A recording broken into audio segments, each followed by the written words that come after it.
How's it going? I wanted a quick tutorial on how to use Bittrex and what Bittrex is all about. Bittrex is one of the exchanges I use to day trade and make different transactions into different currencies. So if you, for example, see a big run on Litecoin, Ether, or you see a big dive coming in Bitcoin, you can actually move money into different currencies either as a hedging strategy or um, just in your individual investment strategy. So when you get to this main home page, Bittrex, this is where it'll load to, and if you ever need to come back here, you just click on the word up here, Bittrex, and it'll take you to this page.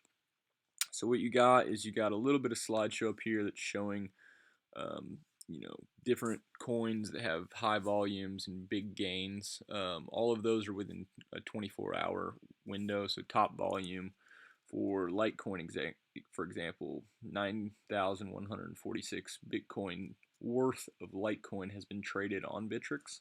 It's got a 24% increase in price or exchange rate, and that is within a 24-hour period of when it hit this slideshow. So they're constantly getting updated and changing. So you have Bitcoin markets here, you have Ethereum markets, and you have USDT. So this is interesting right here. There's an article on my website about Tether, which is USDT. It's a type of crypto coin that is linked one-to-one to the US dollar in value. So what that means is if you want to transfer your money, say Ethereum or Ether, out of a cryptocurrency and into cash, you can transfer it into USDT on Bittrex just as a holding mechanism. You cannot transfer USDT to a Bank of America or a Chase, for example. If you want to move money out of the cryptocurrency markets, you need to do that through Coinbase or a different exchange. Bittrex does not hold up um, to access bank accounts, essentially. It doesn't hold that information, and it doesn't want to get into that business, I don't think.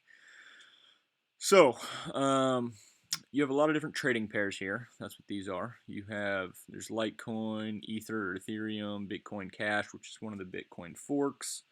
Plenty of currencies here. If there's a currency that you like and you don't see on here, you just type in the symbol here. Neo, for example, or Lisk is another popular one. I'm a fan of Stellar Lumens, so you can use these search bars to find what kind of trading pair you want. So what is a trading pair? Let's click on Litecoin. Litecoin's had quite a run today, which I did not profit on as much as I planned. But so when you click on a trading pair, you come to this screen. You'll notice you have a time scale on the bottom of your chart. You have an exchange rate, and this is the exchange rate between Bitcoin and Litecoin. So it shows you the last price, the last actual trade, the volume in the last 24 hours, the bid and the ask. So the bid and the ask, imagine trading as an auction. This is how all trading works: stocks, bonds, commodities, anything. When you have a high number of traders, it provides liquidity. What that means is there's a tight price between buying and selling stock, bond, equity, cryptocurrency, whatever market you're in. For example, so if you click on bid, if I'm going to buy Litecoin from a Bitcoin balance, here's what traders are proposing they will pay for a Litecoin.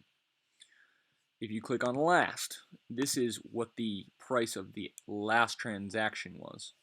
And then if you click on ask, this is what sellers are wanting to sell Bitcoin for. So obviously this changes constantly, and the spread, which you'll see in different aspects of the site, is the difference in price between the bid and the ask. And why that's important is if you have a very big spread between bid and ask, you don't have much trading going on. Last is the last actual trade. But if you're bid and ask, so here you see 133.69 and 134. If I'm not going to sell for under 134 and no one is going to up that price to 134, there's no transactions going to be happening. It's basically like an auction. So, how does the chart work? These are technical indicators, which I will provide another video on shortly. The chart is the type of actual scale you want to see. A candle chart is my favorite and probably the most popular.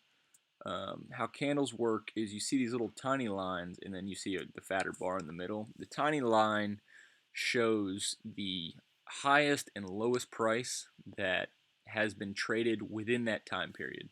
So each one of these blocks, for example, is the time period set to 30 minutes. So each one of these blocks is 30-minute duration, and at the bottom down here you can see that when I scroll.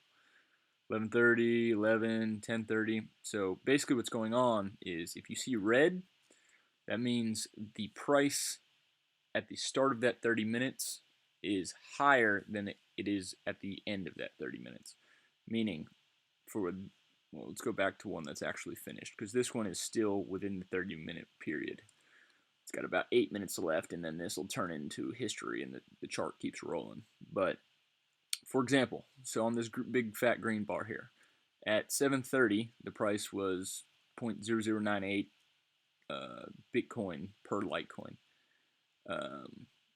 At the end of that 30 minutes, this is the price that it closed at. And if you notice, there's not a whole lot of skinny bar on top and bottom of this big green bar, which meaning it basically traded from the bottom to the top within that 30 minutes and then moved on. On some of these others, you'll see that there was a lot wider range in prices, but again, it opened here, closed here. For the red ones, it's exactly the opposite. It opened at this price and closed at this price in that 30-minute duration. If you go change to a 1 hour duration, now each bar is 1 hour, and you can watch this move as the prices move for the most recent candlestick. But it's the same concept. You scroll, each bar is representing 1 hour and price differential within that hour. What else do we got here? So here's your actual buy and sell order creation. Here's the order book in a table format, which shows at these different prices, at these bid prices, what kind of volume of transactions are happening. The total here shows at this price. It's basically the bid times the size gives you the total. And then as you move down the chart, the sum just adds this one plus this one. This sum adds this one plus this one plus this one. So it kind of gives you an idea of how many buyers are close to the transaction price and how many sellers are close to the transaction price. So, for example, this should be 10 rows, and you have a lot more buyers looking to buy Litecoin right now than you do people wanting to sell. That's an indication that the price will rise. Open orders. When you log into your account, you'll have an open order screen. It shows you, any open orders you have. Here's the market history of the entire market, and then here's your specific market history. On Litecoin specifically, I don't trade much on Bittrex. I do most of that on Coinbase, so I don't have any market history. One other thing you can look at, you can scroll in and scroll out and kind of see the trends. Here on this button up top, you get the order book. The order book shows, it's just a visual representation of that order table. So if you go out here and just pick a random price, so at the x-axis is the prices, and this is the value or quantity of open orders in Bitcoin or whatever the trading pair is. So if you're in USDT, this would be basically US dollars, and it shows you how much money is on the table in open orders at a specific price. This is kind of a representation to see how many buyers and sellers are in the market at specific prices. that is a quick representation, and like I said, we'll have more videos coming up soon. Thanks.